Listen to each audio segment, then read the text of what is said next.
Salatullah salamullah ala taha rasulillah. Salatullah salamullah ala yasin habibillah. Tawassalna bismillah wa bil hadi rasulillah wa kulli mujahidin lillah bi ahlil badri ya Allah. Salatullah salamullah ala rasulillah. Salatullah salamullah ala yasin habibillah. Ilahi salimil ummah minal afati wan niqmah wa min hammin wa min ghummah bi ahlil badri ya Allah. Salatullah salamullah ala taha rasulillah. Salatullah salamullah ala yasin habibillah. Ilahi najina wa kashif jami'a adhiyatin wasrif makaidal ida wal thuf bi ahlil badri ya Allah. Salatullah salamullah ala taha rasulillah. Salatullah salamullah ala yasin habibillah. Ilahi irfir wa akrimna binaili matalibin minna wa daf'i masa'atin anna bi ahlil badri ya Allah. Salatullah salamullah ala taha rasulillah. Salatullah salamullah ala yasin habibillah. Salatullah salamullah ala taha rasulillah. Salatullah salamullah ala yasin habibillah. Ala yasin habibillah.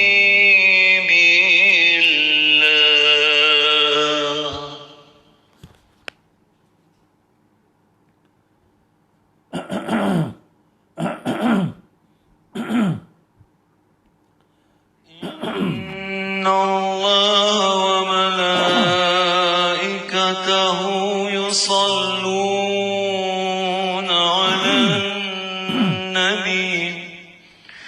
Ya ayyuhalladzina amanu sallu alaihi wa sallimu taslima.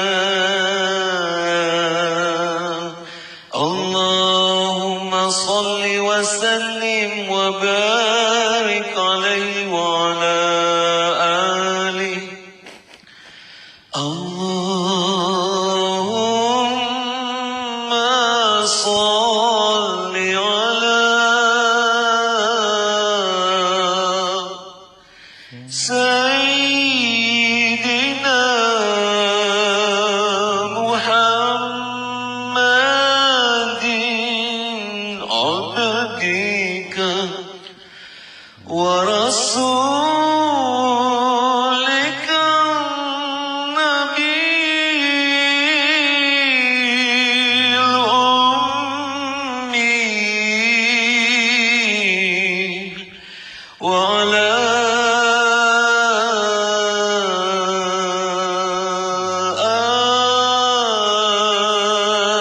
آله وصحبه وسلم اللهم صل على سيدنا محمد عبدك ورسولك النبي الأمي وعلى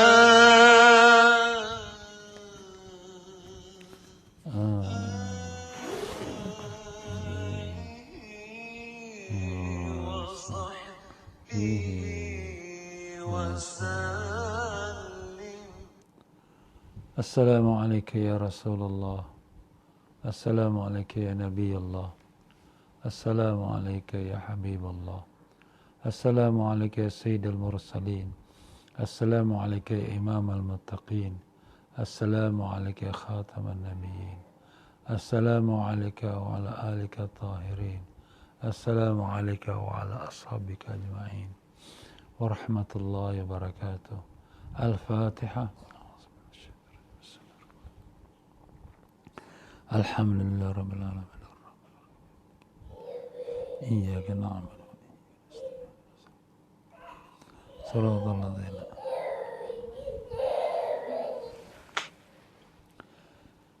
Bismillahirrahmanirrahim.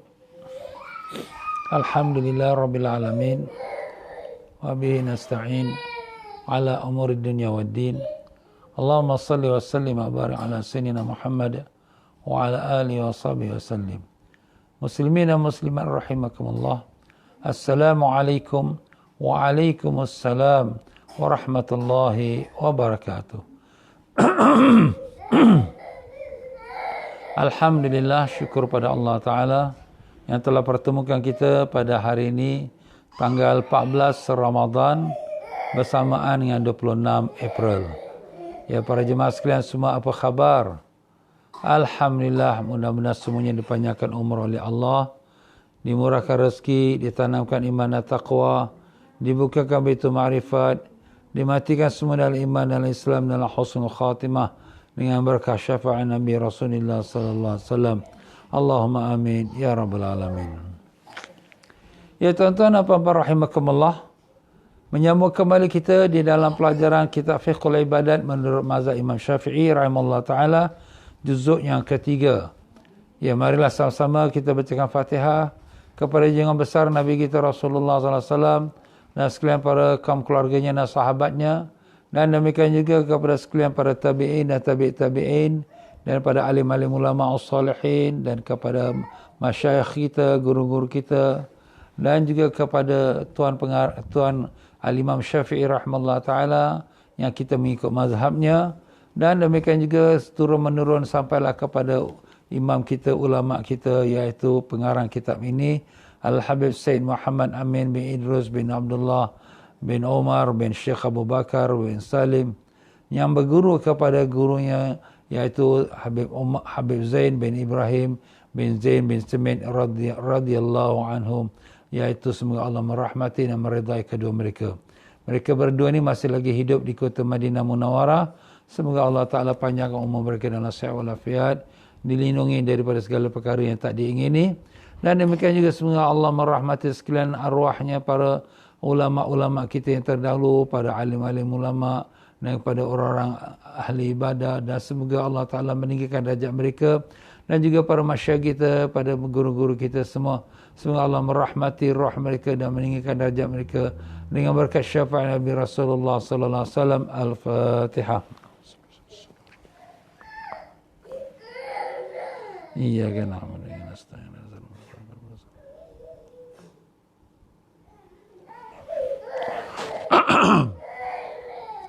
Ya muslimin dan muslimat rahimakumullah. Dalam pelajaran kita yang terakhir, kita telah sampai di muka surat yang ke-85. Dalam kita membicarakan bab yang ke-7, hukum mengqada puasa Ramadan dan kewajipan membayar fidyah. Kita telah mengatakan dalam perkara ini ada 4 kategori. Kategori pertama, orang yang wajib qada dan wajib bayar fidyah. Orang yang wajib qada dan wajib bayar fidyah, kenapa? Kerana dia meninggalkan puasa bukan kerana dirinya, tapi kerana orang lain. Kerana orang lain dia pasal dia buka puasa dia. Seperti dia nak menyelamatkan orang yang tenggelam lemas dalam sungai. Terpaksalah dia terminum-minum air sungai. Batal. Jadi dia wajib qada dan wajib fidyah. Seperti ibu yang mengandung atau ibu yang menyusukan anak. Diri ibu tu sihat, tapi dia bimbangkan anak yang dia kandung atau anak yang disusukan, jadi dia tak puasa. Jadi kerana tak puasa tu kerana orang lain, dia kena qada dan dia kena bayar fidyah. Dan kita juga telah mengatakan iaitu golongan yang kedua, iaitu orang yang tidak berpuasa pada bulan Ramadan kerana dia sudah tua, dia sudah sakit, dia tak larat nak puasa. Jadi orang seperti ini tak ada harapan sembuh. Maka kalau sekiranya dia itu kita nak tunaikan perintah Allah, kita bayarkan fidyah untuk dia, iaitu tebusan, ya, seperti yang kita telah pelajari. Satu fidyah itu untuk satu hari satu fidyah. Satu fidyah itu ialah satu mud, ya. Satu mud tu lebih kurang dalam 750 gram, tak sampai 1 kilogram, ya. 3/4 of the kilogram. Jadi kalau sekiranya 1 kilogram tu $1, dia cuma wajib bayar 75 sen. Dia belikan beras, dia bagi pada orang fakir miskin. Tapi sekarang ni jarang pakai beras kerana beras pun tak banyak permintaan. Yang banyak permintaan perbelanjaan hari-harian. Jadi kita boleh bagi mereka wang. Itu pada pendapat sebagian ulama, ya. Tapi bagian ulama lain dia tak terima tu wang, seperti mana dalam mazhab Syafi'i mesti diberikan makan yang mengenyangkan. Kalau kita di tanah air Singapura, Malaysia, Indonesia, kita bagi beras. Kalau sekali negeri Arab mungkin bagi gandum atau bagi kurma, ya. Dan kita telah mengatakan kategori kedua, wajib mengqada tanpa bayar fidyah. Wajib qada saja tapi fidyah tak bayar. Itu seperti orang pingsan di awal Ramadan, ya, di bulan Ramadan dia sudah pingsan. Pingsan ni maknanya dia pingsan tu kalau sepenuh hari, maka dia tak wajib qada. Maaf, dia dah batal puasanya, maka dia wajib qada dia, ya.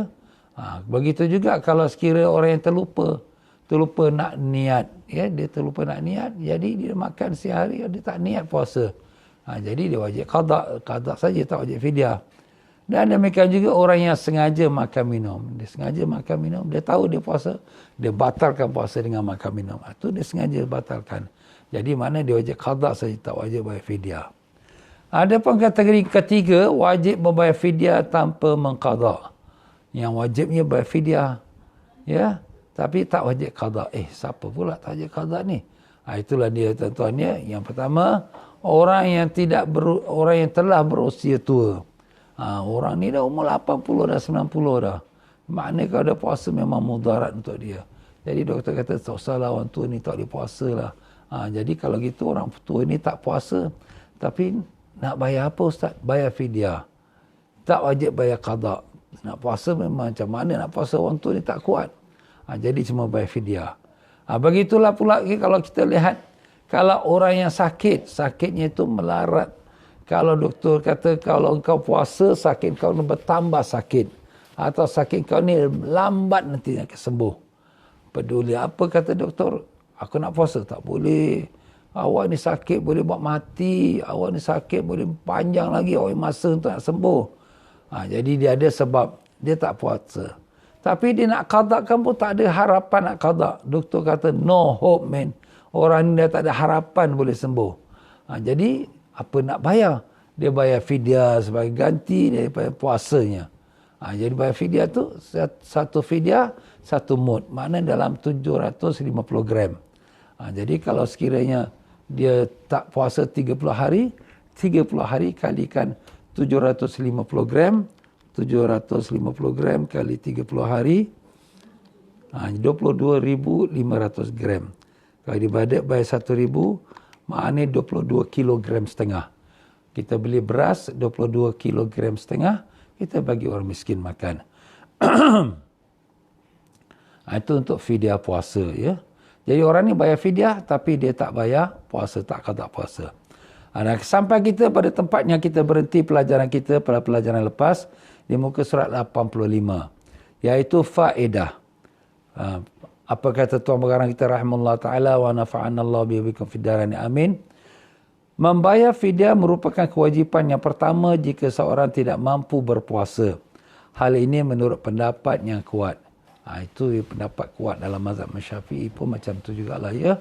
Bayar fidyah tu adalah merupakan cara menebus puasa yang tak dipuasakan kerana orang tua atau orang yang sakitnya tak ada harapan sembuh. Sedangkan menurut pendapat ni sebagai ulama, membayar fidyah merupakan sebagai ganti dari puasa. Mereka masalah fikir yang timbul dari perbezaan pendapat di sini adalah jadi pada setengah ulama, iaitu menurut pendapat setengah ulama, membayar fidyah merupakan ganti dari puasa. Jadi bayar fidyah ajalah. Dia tak payah nak ganti puasa pasal memang dia dah tua. Dia tak ada harapan nak sembuh dah. Dan memang dia sakit. Sakit yang berat memang tak ada harapan sembuh dah. Jadi gantikan dengan fidyah saja. Masalah yang timbul di sini ialah jika seorang yang membayar fidyah dikarenakan tidak ada harapannya untuk sembuh atau tak ada harapan untuk dia kalau orang sakit sembuh, kalau orang tua tak ada harapannya jadi muda lah, dah tua tu. Maka tiba-tiba dia menjadi sihat. Ustaz, orang tua ni sihat dah. Dah boleh berjalan, dah boleh angkat barang dah. Macam mana hari tu aku nampak dia sakit tu? Wah, ni tongkat ahli mana dia makan ni? Wah, power lah. Aku minta resepi. Kita siap je nak minta resepi aja. Tapi sebenarnya dalam masalah ni, dia ustaz dulu dia sakit, kita ingat dah tak ada harapan sembuh dah. Kita pun buatkan puasa qada untuk datang bayar fidyah. Tapi sekarang dah sihat, nak kena qada tak? Itulah dia soalan dia. Apakah masih tetap wajib mengqada puasa? Menurut pendapat yang kuat adalah tidak wajib mengqada, dan menurut pendapat yang lain wajib untuk qada. Jadi masalah nak qada atau tak qada ni, pendapat yang paling kuat tak wajib qada. Pasal dia sudah tunaikan kewajipan dia. Masa dia sakit, memang sakit, tak boleh puasa. Doktor pun kata no hope. Tak ada harapan dah. Jadi kita bayar fidyah. Dah kita dah bayar fidyah sekali, sihat balik orang tua ni. Macam mana ni dah bayar fidyah? Nak qada? Jawapan di sini, tak wajib qada pada pendapat yang kuat dalam mazhab Syafi'i. Tapi ada juga yang mengatakan wajib qada. Ini sisi ulama Syafi'i lah ya. Yang kedua, masalah yang timbul yang kedua, di muka surat 86, jika orang yang telah berusia tua bernazar atau bernazar akan berpuasa Ramadan, padahal dia tidak mampu untuk padahal dia tidak mampu untuk berpuasa, maka nazarnya dihukumkan tidak sah dan tidak wajib berpuasa kerana kewajipan dia adalah membayar fidyah. Dia nazar, aku bernazar pada Allah untuk aku nak puasa Ramadan tahun ini. Tak nazar pun dah memang wajib dah puasa. Tapi dia dah nazar, ustaz, macam mana ni? Ya tak apalah. Dia dah nazar akan berpuasa Ramadan tapi dia sakit, dia tak kuat. Kita bayarkan fidyah. Sebab bila dia nazar ni, dia wajib tunaikan. Jadi kita bayarkan fidyah untuk dia. Ya? Macam tu lah, banyaknya macam tadilah sama ya. 750 gram. Kategori yang keempat daripada masalah wajib fidyah ataupun tidak, wajib qada ataupun tidak wajib membayar fidyah dan juga tidak wajib mengqada pada beberapa masalah berikut. Oh, wah baguslah. Qada pun tidak wajib, bayar fidyah pun tak wajib. Siapa dia? Itulah golongan yang pertama, golongan orang-orang yang di mana terkena penyakit gila. Dia kena penyakit gila. Lepas dia gila tu gila terus. Tak boleh nak senyuman. Tak boleh nak masukkan darah ke, nak betulkan dia. Tak boleh dah. Oh, macam mana ni ustaz puasa dia? Kita bayarkan fidyah. Ya, orang ni tak siuman dah. Kita bayarkan fidyah. Yang keduanya, jika ia sembuh, maka tidak wajib baginya untuk membayar fidyah dan juga tidak wajib mengucapkannya. Mengqadakan, ya. Jika ia sembuh, maka tidak wajib bagi untuk membayar fidyah dan juga tidak wajib qada. Jadi dia dah bayar fidyah waktu dia orang gila. Orang gila tak wajib dia puasa. Dia tak wajib fidyah, tak wajib qada.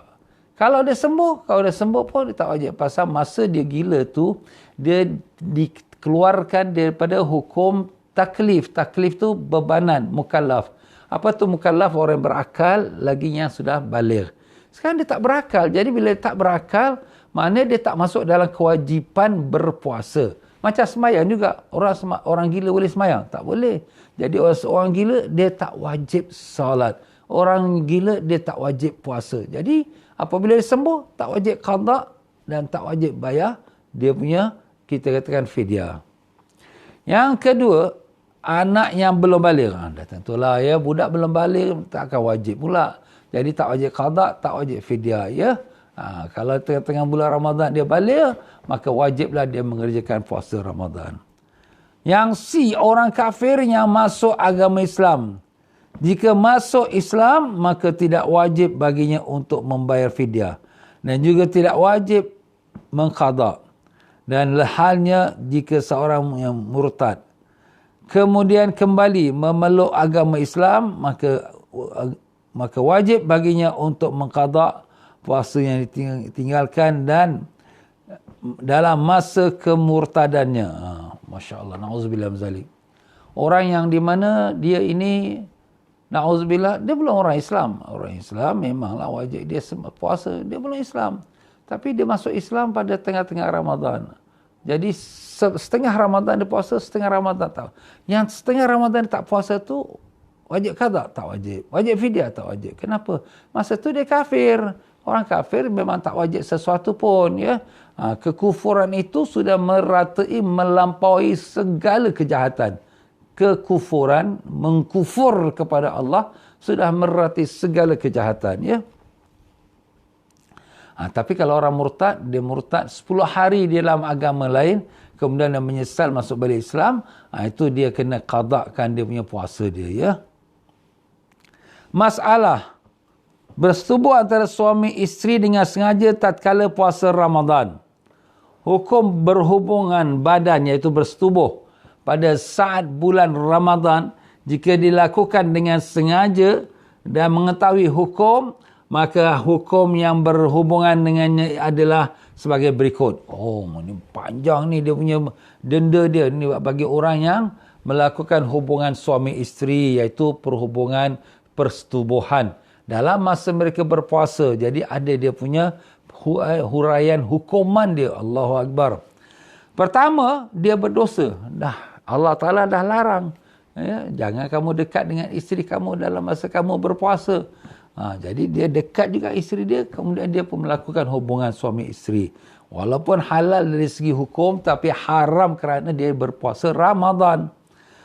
Kedua, wajib untuk tetap menahan diri dari makan dan minum sampai terbenamnya matahari. Wajib. Oh Ustaz, saya dah lakukan perkara ini siang hari, boleh tak saya makan tengah hari? Tak boleh. Saya dah batal puasa saya. Betul, puasa awak dah batal, tapi wajib awak menahan diri kerana menghormati bulan Ramadan yang dimuliakan oleh Allah Ta'ala. Macam tu tuan-tuan, ya. Dan puasanya yang puasanya menjadi batal dan wajib untuk segera mengqadakannya. Kita ini melakukan hubungan suami isteri ini dalam masa kita berpuasa, jadi puasa itu batal. Maka wajiblah kita segera qada. Macam semayang juga. Kita tak semayang, jadi bila dah ada insaf, kita wajib cepat-cepat bayarkan hutang-hutang salat kita. Walau banyak mana sekalipun, wajib diusahakan untuk dibayarkannya. Ya. Yang keempat, mendapat sanksi dari hakim.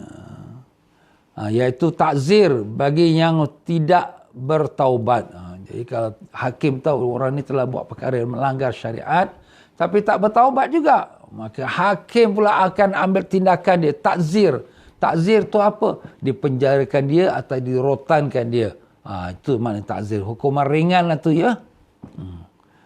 Dan yang kelima, wajib bagi pihak laki-laki atau wajib bagi pihak laki-laki untuk membayar kafarah. Jadi bayar kafarah, bayar denda. Bayar denda kerana melakukan hubungan suami isteri di tengah hari Ramadan. Jadi, siapa yang kena bayar denda? Isteri yang kena bayar denda. Suami yang kena bayar denda. Isteri tak kena bayar denda. Kenapa pula isteri tak kena bayar denda? Sebab yang melakukan perhubungan, maaf kata jima', persetubuhan, ialah suami. Maaf kata, suami yang memasukkan kemaluannya ke dalam faraj isteri. Habis ustaz, isteri pun melakukan hubungan juga. Dia dua-dua kena ada. Tepuk air sebelah tangan. Tepuk tangan sebelah tangan. Takkan berbunyi. Kena ada dua tepuk baru berbunyi. Jawapannya, orang perempuan itu, dia sudah batal puasa dia sebelum berlaku hubungan sempurna perhubungan suami isteri. Maaf ya. Orang perempuan itu sudah batal puasanya. Batal macam mana? Kerana memasukkan ke sesuatu dalam rongga yang terbuka. Dah kita belajar kan? Perkara yang membatalkan puasa, memasukkan sesuatu dalam rongga terbuka, maupun kubul, kemaluan depan atau kemaluan belakang. Jadi kalau kemaluan depan, maaf kata, iaitu suami mula masukkan ke dalam rongga faraj isterinya, situ sudah batal isterinya. Jadi apa maaf kata, bila kepala zakarnya masuk terus ke dalam kemaluan isterinya, maka barulah nama persetubuhan. Maka yang berlaku persetubuhan ialah sang suami.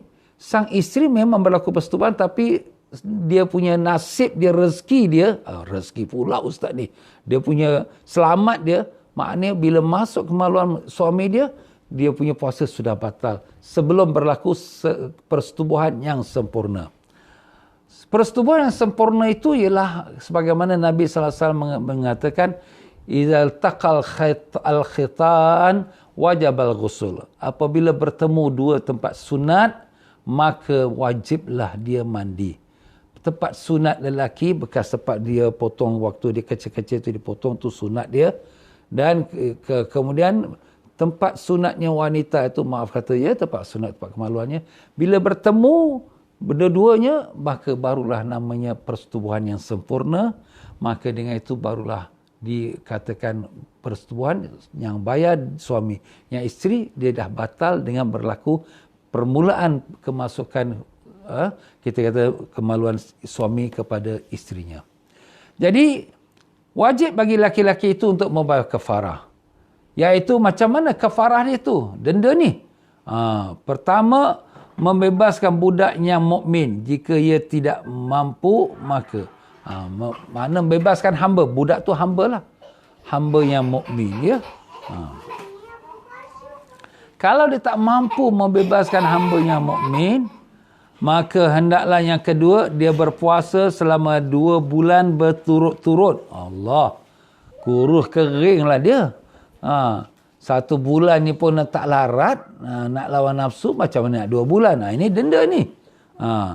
Dan jika tidak berpuasa meskipun hanya sehari, kerana terdapatnya uzur atau tidak, maka wajib mengulang puasa 2 bulan tersebut dari pertama. Wow. Dia dah puasa 55 hari. Straight.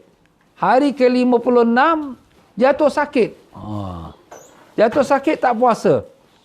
Bila dah sihat, ulang balik daripada hari pertama. Kenapa ustaz? Saya nak sambung, tak boleh sambung. itu tak pakai dah. Dia tak boleh putus. Dia kena straight 2 bulan. Wah, beratnya.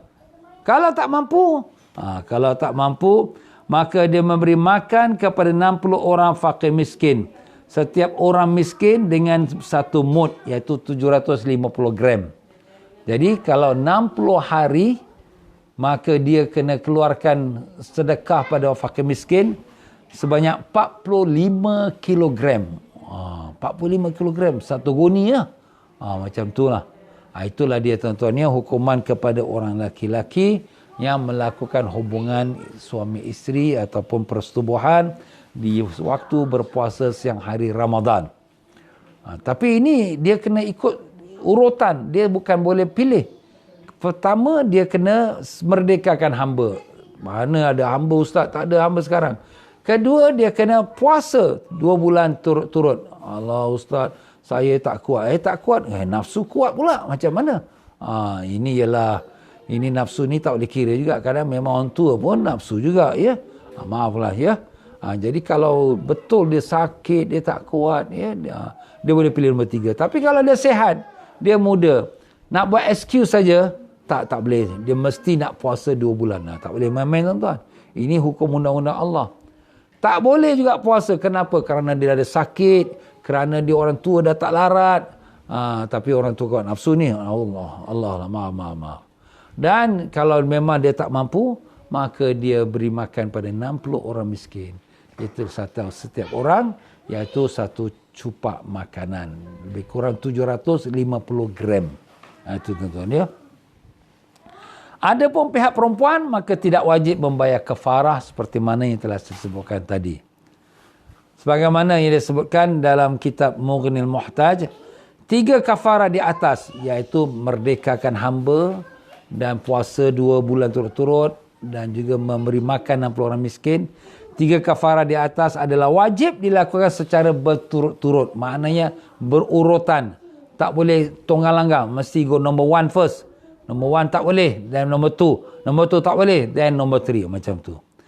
Yang maknanya iaitu jika tidak mampu membebaskan hamba, maka boleh berpindah kepada tingkatan kedua, iaitu berpuasa selama 2 bulan secara turut-turut, dan jika tidak mampu berpuasa, maka boleh berpindah kepada tingkatan yang ketiga, iaitu memberikan makan kepada 60 orang miskin makan. Ya.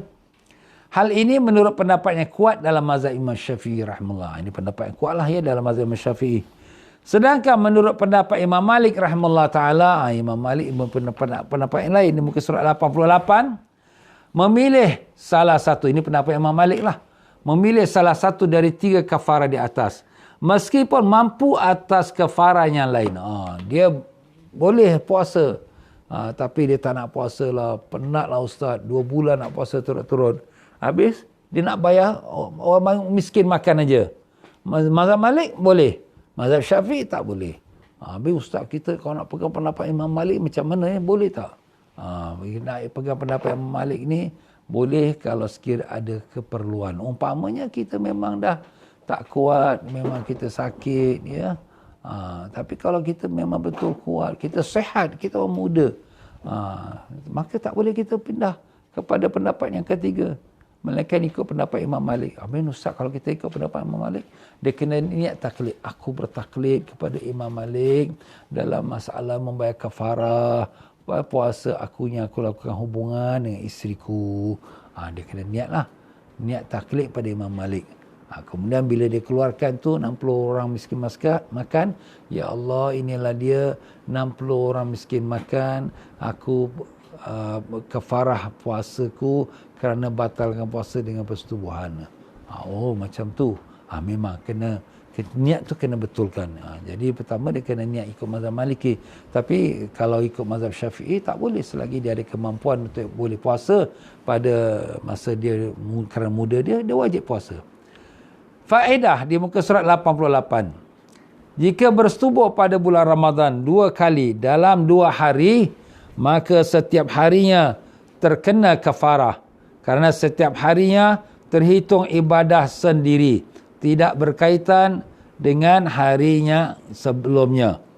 Jadi kalau sekiranya hari pertama dia telah hubungi suami isteri Dia kena kafarah tu.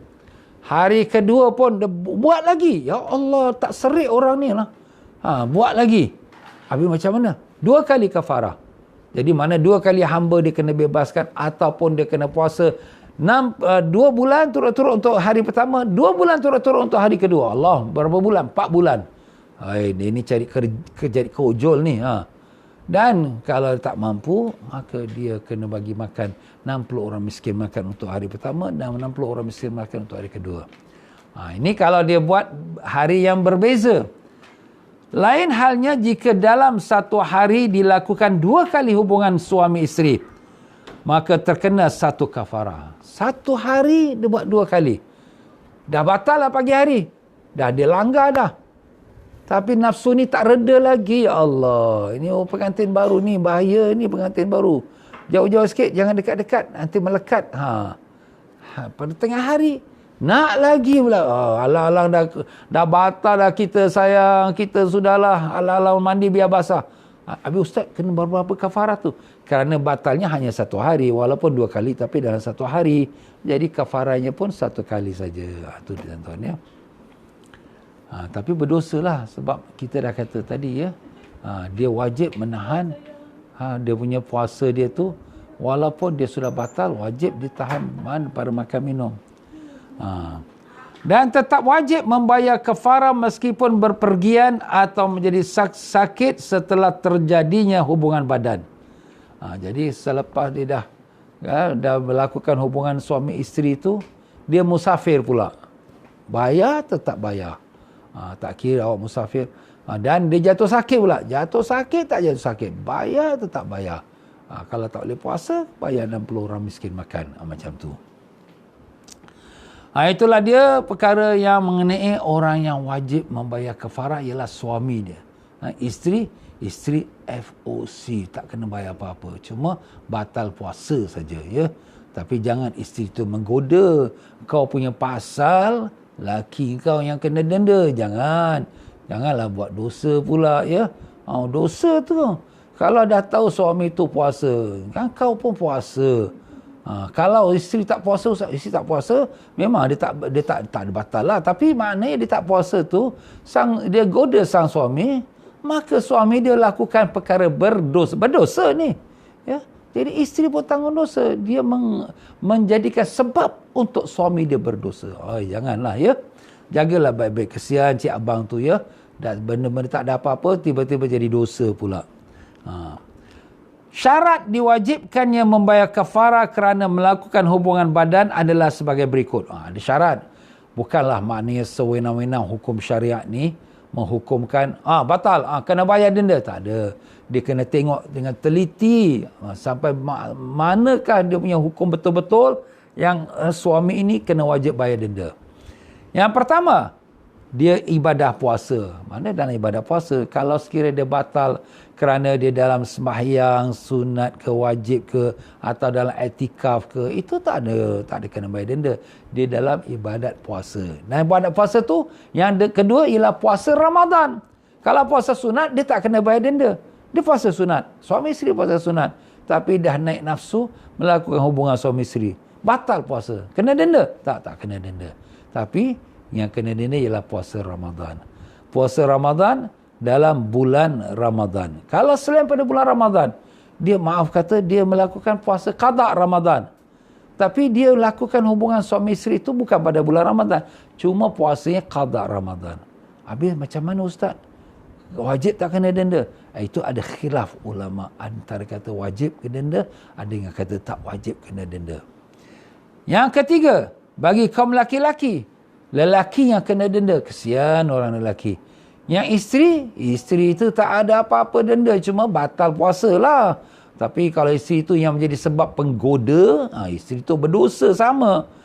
Tapi bukan isteri seorang dosa, suami pun sama juga.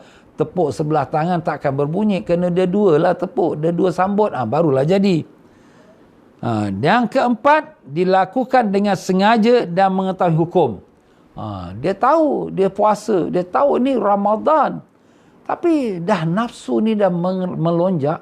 Sebab tu kata sebagai riwayat, idza qama dzakaruhu zahaba sulusu aqli, bila maaf kata naik zakarnya, maka sepertiga akalnya sudah hilang. Hikal hilang tu kan sudah tertutup dah tak boleh nak fikir dah baik buruk tak, dia kira nak puaskan nafsu dia. Itulah dia bahaya. Sebab tu dalam Al-Quran mengatakan la taqrabu zina, jangan kamu dekat dengan zina. Allah Ta'ala tak kata jangan zina, Allah kata jangan dekat. Kenapa? Sebab bila dah dekat, dah melekat. Jadi sebelum berlaku zina tu jauh. Macam itulah juga suami isteri. Kalau kamu ni berdua ni baru kahwin, memanglah orang baru kahwin ni bateri masih power lagi. Jauh-jauh sikit lah, jangan dekat-dekat sangat ya. Bahaya pula tu ya. Tapi yang terkena hanya hukum atas orang lelaki-lelaki. Dia tahu dia puasa. Kalau dia terlupa, ya Allah, kita terlupalah. Macam mana ni abang ni kita dah buat perkara ni. Apa? Lupa kan? Puasa lah hari ni. Alamak, aku pun tak ingat puasa. Betul ke? Habis kalau betul-betul dia terlupa, kalau betul-betul dua-dua laki bini terlupa, FOC saja, tak kena apa-apa denda lah. Tapi jangan buat lupa. Allah yang lebih tahu ya. Yang kelima, syarat kelima, hari yang dibatalkan adalah seharian penuh. Makna seharian penuh tu maknanya one full day. Bila dia dah batal puasa dia dengan persetubuhan, mana one full day dia tu sudah jadi batal. Kalau batal setengah-setengah, dia tak ada hukum. Lain halnya jika setelah membatalkan puasa dia menjadi gila. Dia batal pada satu hari, satu pagi. Tapi lepas dia dah batal puasa, tengah hari dia jadi gila. Jadi dia punya puasa bukan full day, setengah day saja, half day saja yang dia batal puasa. Sebab bila dah gila, dah tak wajib puasa. Ataupun dia jatuh sakit. Itulah kau nak sangat. Lepas dia melakukan hubungan suami isteri, tengah hari dah sakit pula. Bawa ambulan pergi ke hospital. Allah, habis macam mana ustaz? Dia tak kira wajib sebab orang sakit tak wajib puasa. Jadi dia tak kira one full day. Jadi kalau one full day dia dalam sihat dan dia lakukan hubungan, wajiblah dia bayarkan denda kafarah. Yang keenam, membatalkan puasanya dengan melakukan hubungan badan, iaitu persetubuhan. Kalau batal puasa tu dengan makan minum, itu tak kena kafarah. Berdosa, dia sengaja makan minum, dia berdosa, tetapi tidaklah kena kafarah. Ada juga orang kata, kalau dah nafsu sangat kuat tu, makanlah dulu. Jadi bila dia makan, dah batal puasa. Berdosa batal puasa tu. Tapi maaf kata, bila dia dah batal puasa, dia lakukan hubungan suami isteri, dah tak kena kafarah lah. Pasal apa? Pasal dia bukan dalam puasa. Yang dihukum kalau dia dalam puasa. Jadi batal puasa dengan melakukan hubungan suami isteri. Bukan batal puasa dengan minum air. Bukan batal puasa dengan makan ya. Yang ketujuh, hubungan badan iaitu persetubuhan dengan sempurna. Bagaimana yang dinamakan perhubungan yang sempurna, atau kita kata persetubuhan, atau kita kata jima yang betul, definisi jima yang sempurna, iaitu dengan memasukkan seluruh kepala kemaluan laki-laki ke dalam kemaluan perempuan. Seluruh kepala kemaluan. Kepala kemaluan itu dinamakan hasyafah. Ibarat kata macam orang tengok topi Jerman lah tu. Maaf ya. Jadi kepala kemaluan lelaki itu masuk sempurna ke dalam kemaluan wanita isterinya, dan di situlah baru bertemu dua khitan, dua bekas tempat sunat. Maaf ya. Jadi apabila kalau sekira anak lelaki, tempat sunatnya itu ialah di tengah-tengah zakarnya. Maaf ya. Tengah-tengah zakar. Tempat sunatnya wanita tu bahagian permukaan dalam sikit.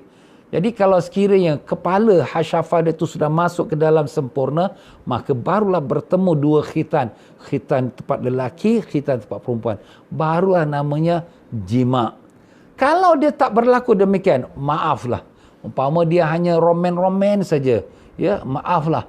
Hanya maaf, kepala zakar dia hanya sentuh-sentuh kepada permukaan kemaluan isteri, tapi tak masuk sempurna, maka itu belum nama jima'. Belum nama jima', maka dia belum lagi dia kena kafarah. Tetapi kalau sang isteri bila maaf kata kepala zakar itu sang suami itu masuk sikit, dalam faraj isteri, itu sudah batal puasa isteri. Tapi puasa suami belum batal.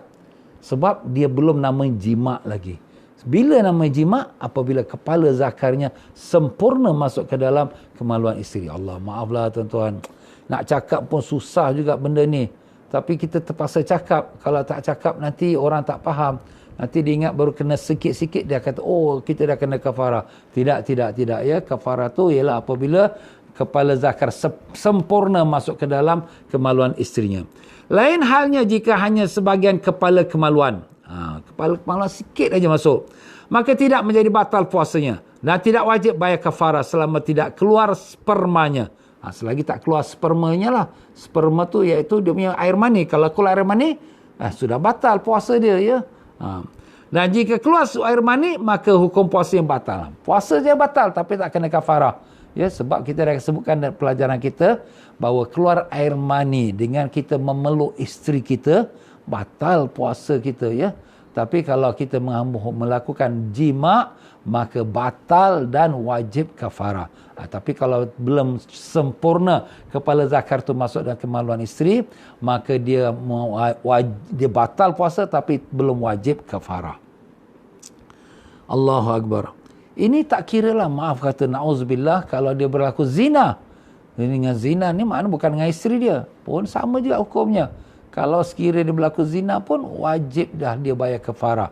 Tak kira isteri ke tak isteri ke, halal tak halal, tapi tetap bila dia melakukan perhubungan ataupun kita kata jima ya. Na'udzubillah min zalik. Yang ke-8, melakukan hubungan badannya dalam keadaan terlarang. Melakukan hubungan badan. Tuan pengarang kita ni cakapnya beralas ya. Segan juga dia nak cakap jima ke persetubuhan, tapi berlaku persetubuhan lah tu. Dalam keadaan terlarang, maksud dalam berdosa. Lain halnya jika dalam keadaan diperbolehkan berhubungan badan. Bilakah masa seseorang boleh melakukan hubungan atau jima dalam puasa Ramadan? Bila dia tu tidak berdosa melakukan hubungan badan. Macam mana Ustaz? Seperti suami isteri dalam keadaan musafir. Dua-dua musafir keluar negeri. Lebih pada 82 kilometer. Jadi orang musafir, dia tak puasa. Dia boleh, dia tak puasa. Dia tak puasa. Jadi bila dia tak puasa, dia melakukan hubungan suami isteri. Ini Ustaz, ni bulan Ramadan. Walaupun bulan Ramadan, tapi dia tidak berpuasa kerana dia musafir ya. Maka boleh baginya untuk membatalkan puasanya dengan makan atau berhubungan badan. Jadi dia boleh batalkan puasa dia. Ya, dia melakukan hubungan suami isteri dalam keadaan dia itu musafir dan dia pun nak batalkan puasa dengan hubungan suami isteri. Walaupun dia melakukan hubungan jima, tapi dia mempunyai rukhsah. Apa tu rukhsah? Keringanan untuk tidak berpuasa ya. Dan tidak wajib bayar kafarah. Puasanya batal. Ya, kalau dia puasa sudah tentulah dah jima tu batal, tapi dia tak wajib kafarah ya. Yang ke-9, tidak terdapat keraguan tatkala melakukan hubungan badan. Tak ada keraguan pun. Mana confirm, yakin 100% yang dia dalam puasa Ramadan dan dia tahu yang dia dalam puasa dan dia pun melakukan hubungan suami isteri iaitu jima. Tapi kalau sekiranya dia tak confirm 100% yang dia itu dalam waktu dalam berpuasa. Seperti jika yakin waktu melakukan di pertengahan hari, lain halnya jika terdapat. Jika dilakukan tengah hari, memang yakinlah, confirmlah itu tengah puasa, itu wajib bayar kafarah. Lain halnya jika terdapat keraguan terhadap hubungan badan ataupun jima. Jika dia mengira telah terbenam matahari, kemudian dia melakukan hubungan badan, kemudian terbukti bahawa matahari belum terbenam, maka tidak wajib bayar kafarah. Jadi orang ini, dia batalkan puasa dia buka puasa lah, senang. Dia buka puasa dengan jima. Dalam pelajaran lepas kita dah sebut. Boleh tak orang itu buka puasa dengan jima? Kita dah tahu buka puasa dengan kurma. Tapi dia kata dah halal. Ini dah azan, dah maghrib, dah masuk waktu halal. Dia pun hubungan suami isteri. Batal tak puasa? Batal lah. Tapi puasa dia dah sah lah, dah maghrib. Habis Ustaz, dia batalkan puasa dengan jima. Halal lah, dah halal. Dah masuk maghrib. Dia tak berdosa. Cuma caranya pelik sikit lah. Ini orang-orang pengantin baru lah agaknya ya. Okey, sekarang ni dia pun sangka bahawa sudah terbenam matahari. Kerana dia dengar bunyi azan dalam handphone dia. Ya.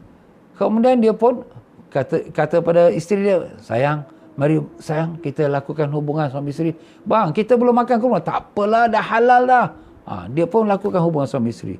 Lepas dia dah setengah dia melakukan ataupun lepas selesai, kemudian dia tengok rupanya handphone dia tu tercepat dia punya azan dia, kerana jam dia tu tercepat 5 minit. Ya Allah. Jadi waktu berlaku hubungan suami isteri tu masih lagi dalam Ramadan, masih lagi dalam puasa, belum maghrib. Tapi tak sengaja. Macam mana ni? Puasa dia batal. Pasal kita dah sebut dalam pelajaran lepas, kalau dia sangka dah maghrib tapi dia makan, yalah. Tapi tiba-tiba ternyata belum maghrib, puasa dia batal. Ada juga orang tanya pada saya, Ustaz, dia pergi buka puasa kat restoran. Dengar bunyi handphone dia, azan. Dia pun buka puasa. Kemudian lepas dia buka puasa, baru bunyi azan kat radio. Allah! Radio baru azan, kita dah makan. Puasanya batal, wajib qada. Tapi tak berdosa lah, dia tak sengaja. Nah, sekarang samalah. Puasanya batal sebab dia melakukan suami isteri hubungan sebelum masuk maghrib. Tapi dia tak wajib bayar kafarah. Qada memang qada lah, tapi tak wajib kafarah sebab dia bukan yakin yang dia buat dalam puasa. Dia yakin dia sudah masuk maghrib. Ya, itu dia. Macam tu juga kalau sekiranya siang hari, ya, maaf kata dia melakukan hubungan suami isteri, tengok nafsu dah sedang meningkat. Ini dekat subuh ni. Bang, lagi 5 minit subuh. Tak apalah, 5 minit pun jadilah. Astaghfirullahalazim, abang ni. Kemudian dah berlaku hubungan suami isteri. Kemudian bila dia tersedar, dia tengok, kita punya handphone ni lambat pula. Aku ingatkan aku punya handphone betul. Rupanya dah azan dah masa kita lakukan hubungan. Habis macam mana? Puasa batal. Tapi wajib menahan diri. Tak boleh makan, tak boleh minum. Hormat bulan Ramadan. Tapi wajib qada. Habis, kena bayar kafarah. Tak wajib bayar kafarah. Sebab dia tak sengaja. Itu tuan-tuan dia. Allahu Akbar. Yang ke-10. Membatalkan puasanya sendiri. Lain halnya jika membatalkan puasa orang lain. Dia puasa batal untuk diri dia. Dia sendiri lakukan hubungan suami isteri. Dia sendirilah yang batal. Lainlah seperti jika suami dalam keadaan berpergian, kemudian bersetubuh dengan isterinya yang dalam keadaan tidak berpergian, maka tidak wajib membayar kafarah. Suami musafir. Musafir tak wajib puasa. Dia nak batalkan boleh. Dia nak melakukan hubungan dengan isteri dia. Isteri dia bukan musafir. Macam mana isteri tak musafir, suami musafir? Dia ada isteri kat luar negeri lah ni. Isteri dia ada dekat Jakarta ke, isteri dia ada dekat Kuala Lumpur ke. Jadi sang suami ni dari Singapura, dia pergilah ke Jakarta jumpa isteri dia. Dia musafir. Kemudian lepas tu dia berlaku hubungan suami isteri. Isterinya tak, memanglah dia tu puasa. Suami tak puasa, aku musafir. Tapi isteri puasa, Ustaz. Isteri puasa. Isteri hanya batal puasa bila berlaku hubungan, tapi dia taklah kena kafarah. Suami dia tak puasa sebab memang dia musafir. Jadi dia tak batal puasa. Memang dia tak puasa pun, dia wajib qada je lah. Tapi dia taklah kena bayar denda kafarah, tak ada, ya. Itulah dia, tuan-tuan, ya. Yang ke-11, dosanya disebabkan kerana membatalkan puasa. Dosa, kenapa dosa? Kerana batalkan puasa. Sebab melakukan hubungan suami isteri membatalkan puasa. Lain halnya jika dosanya tersebut kerana sebab perkara-perkara lain. Seperti dua orang antara laki-laki dan perempuan yang sedang berpergian kemudian berzina. Maka tidak wajib membayar kafarah meskipun perbuatan tersebut berdosa, akan tapi dosanya bukan kerana puasa. Jadi di sini dua-dua laki-laki, dua-dua perempuan keluar negeri. Bila keluar negeri ini, mereka ini sudah dikira musafir. Tapi bukan suami isteri. Nah, bukan musafir, boleh tak dia tak puasa? Yes, dia boleh tak puasa. Maka dia tak puasa dan na'udzubillah dia berzina. Berzina tu berdosa. Jadi berdosanya kerana zina, bukan berdosanya kerana dia batal puasa. Oh ustaz, dia puasa tapi dia melakukan zina. Batal puasa tapi tak wajib denda. Kenapa? Kerana dia itu musafir. Orang musafir memang dibenarkan tak berpuasa. Walaupun dia sedang berpuasa, tapi bila dia nak melakukan hubungan zina tu, na'udzubillah, maka dia dalam keadaan musafir yang dibenarkan tak berpuasa, dia batal puasa dia dengan perzinahan. Jadi puasa dia batal dan berdosa kerana berzina, tetapi tak wajib bayar denda. Allah. Kira tuan pengarang kita ini, dia mengutip dari kitab-kitab ulama kita terperinci, ya. Jadi bukan semua kata orang tu dah bersetubuh suami isteri terus kata, wah kau ni wajib bayar kafarah denda. Tengok dulu one by one dia punya syarat-syaratnya. Ada tak yang dia, kalau salah satu syarat dia tu tak memenuhi, dia tak wajiblah dia membayar kafarah. Masya Allah. Wallahu a'lam. Faedahnya pertama, puasa sunat bagi seorang isteri. Kita berhenti situlah tuan-tuan dan puan-puan, ya. Alhamdulillah tuan-tuan dan puan-puan, syukur pada Allah Ta'ala dengan limpah kurnia taufik dan hidayahnya. Hari ini kita dah masuk 14 Ramadan. Allahu Akbar, cepat Ramadan. Sebelum Ramadan kita berdoa-doa, ya Allah sampaikanlah kami pada Ramadan. Sekarang Ramadan sudah ada sama kita. Sudah 14 hari dan 2 minggu dah. Ya Allah, lagi 2 minggu lagi Ramadan bye-bye tinggalkan kita. Kita kena semak baliklah diri kita tuan-tuan. Apakah amalan kita sudah kita penuhi? Kita solat tarawih bagaimana, dah buat 20 rakaat. Allah ustaz, saya buat 8 rakaat. Kita buat lagi. Yang 20 jangan tinggalkan. Rugi kita.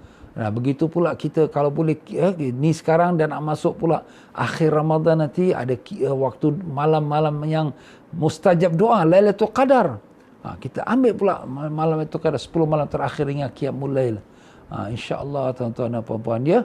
Jadi mereka yang di mana nak bersama-sama, ya, dengan Qiyamul Lail ataupun nak tarawih bersama-sama saya, alhamdulillah kami ada juga sewa satu dewan, ya, untuk nak mereka nak bersama-sama tarawih dan juga nak berqiyamul lail 10 malam terakhir, ya. InsyaAllah kalau siapa yang interested, dia bolehlah, ya, hantar WhatsApp dengan saya, nanti saya akan bagi link dia. Tapi ini bukan untuk kita katakan untuk publik, tak ada. Ini hanya kepada murid-murid yang berinterested ataupun yang berminat untuk nak tarawih sama dan juga untuk nak kita kata qiyamul lail bersama. Tapi bukan untuk orang luar, tidak, ya. Jadi itulah dia tuan-tuan dan puan-puan rahimakumullah.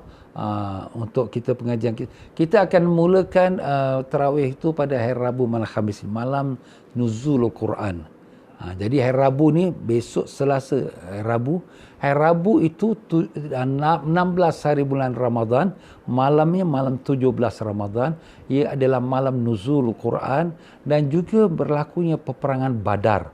Peperangan yang sangat hebat, ya, disebut dalam Al-Quran.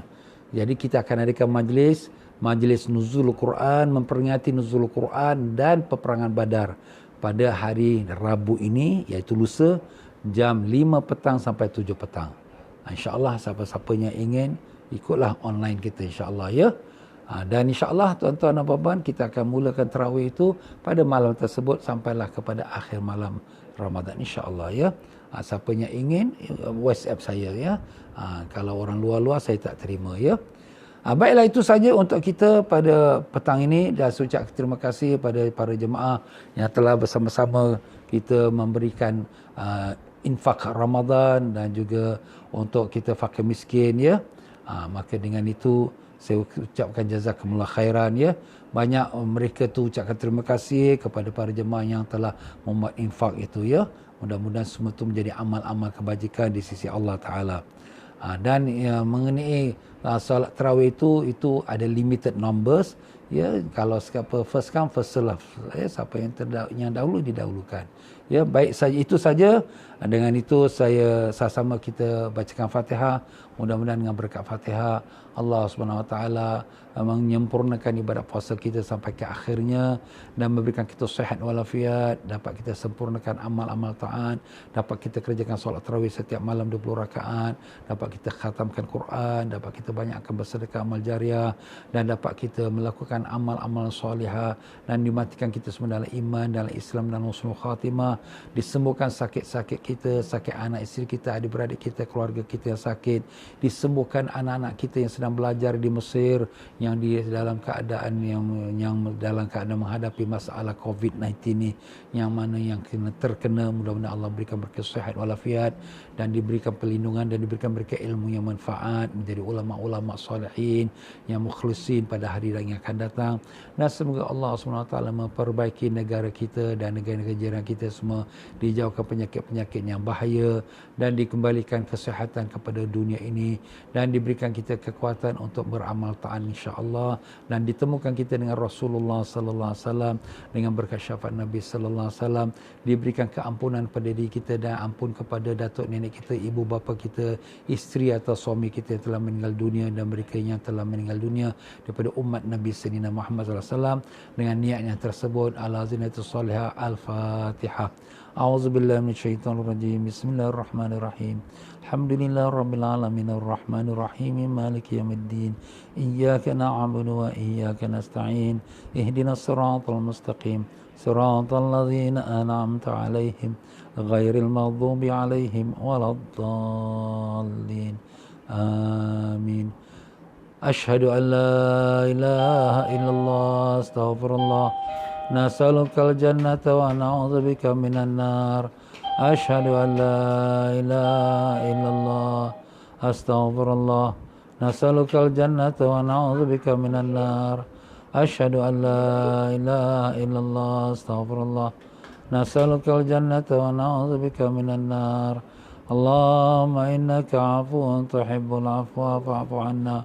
Allahumma innaka 'afuwun tuhibbul 'afwa fa'fu 'anna. Allahumma innaka 'afuwun tuhibbul 'afwa fa'fu 'anna ya karim. Wa sallallahu ala sayyidina Muhammad wa ala alihi wasallam. Walhamdulillahi rabbil alamin. Wabillahi taufiq wal hidayah. Assalamualaikum warahmatullahi wabarakatuh.